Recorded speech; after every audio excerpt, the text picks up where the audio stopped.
പ്രേം നസീറിന്റെ ഒക്കെ കാലഘട്ടത്തിൽ അഭിനയിച്ചു തുടങ്ങിയതാണ്. അതുകൊണ്ട് എനിക്ക് തോന്നുന്നു ശരിക്കും അദ്ദേഹം ഇപ്പൊ നമ്മളൊക്കെ ഒരു 90s കിഡ്സ് ഒക്കെ ഏറ്റവും കൂടുതൽ അതിനെ കണ്ടു തുടങ്ങിയത് ഒരു കിലുക്കൊക്കെ സമയം, അല്ലെങ്കിൽ ഈ പറഞ്ഞ പോലെ അതിന് മുമ്പ് 80s താളവട്ടം, പ്രിയദർശന്റെ എനിക്ക് തോന്നുന്നു പ്രിയദർശൻ സിനിമകള്, പിന്നീട് സത്യനന്ദിക്കാടിന്റെ സിനിമകള്, കമലിന്റെ സിനിമകള്, പിന്നെ അങ്ങോട്ട് ഒരുപാട് സിനിമകള് അദ്ദേഹം ചെയ്തിട്ടുണ്ട്. അത് കിലുക്കും യോധയൊക്കെ എനിക്ക് തോന്നുന്നു ലാലേട്ടനായിട്ടുള്ള ഒരു കോംബോ, അതൊരു അവർ തമ്മിലൊരു വല്ലാത്തൊരു കെമിസ്ട്രി തന്നെയാണ് അത്.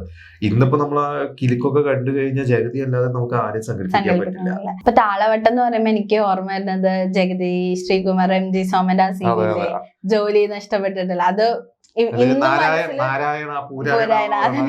അതേപോലെ പിന്നെ കിലുക്കത്തിലാണെങ്കിലും യോധ, അങ്ങനെ ഇഷ്ടംപോലെ പടങ്ങളുണ്ട് എനിക്ക് ജഗതി. അത് ഡയറക്ടർക്ക് അല്ലെങ്കിൽ ഒരു റൈറ്റർ എഴുതി വെക്കുന്നതോ ഡയറക്ടറോ പറഞ്ഞു കൊടുക്കുന്നതിനോ അപ്പുറത്തോട്ടാണ് ജഗതി ചെയ്യുന്നത്. അത് വളരെ അപൂർവ നടന്മാരാണ് അങ്ങനെ ചെയ്യുന്നത്. അത് ഒരിക്കലും ജഗതിയുടെ ചില എക്സ്പ്രഷൻസ് ഒക്കെ ജഗതി ഇടുന്നത്, ഇപ്പൊ സായികുമാർ വരെ ഈ അടുത്ത ഇന്റർവ്യൂല് പറയും ചില സമയത്ത് ജഗതി അവിടെ വന്നിട്ട് ഒരു എക്സ്പ്രഷൻ ഇടും.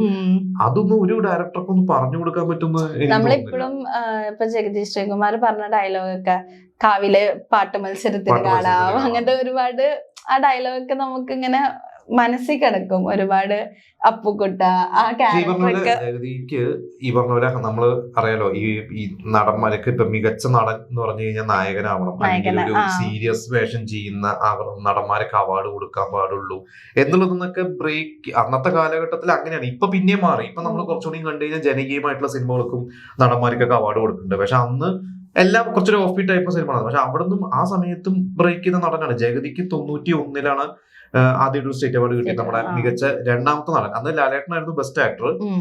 അന്ന് ഈ പറഞ്ഞ പോലെ കിലുക്കവും അഭിമന്യും പോലത്തെ സിനിമകളൊക്കെ. അന്ന് കിലുക്കത്തിനും അപൂർവം ചിലർ എന്ന് പറഞ്ഞ സിനിമയ്ക്കും കൂടിയാണ് ജഗതിക്ക് സ്റ്റേറ്റ് അവാർഡ് കിട്ടിയത്. അത് രണ്ടും ഈ അപൂർവ ചിലർ ചിലപ്പോൾ ഇന്നത്തെ ജനറേഷൻ പലരും കണ്ടില്ല. അതിന് ജഗതിയും ഇന്നസെന്റും ആണ് മെയിൻ.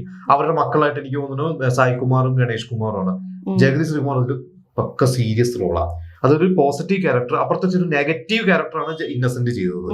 പക്ഷെ ഈ രണ്ട് സിനിമ രണ്ട് തരത്തിലുള്ള പെർഫോമൻസുകളൊക്കെയാണ് അന്ന് ജഗതിക്ക് അവാർഡ് കിട്ടിയത്.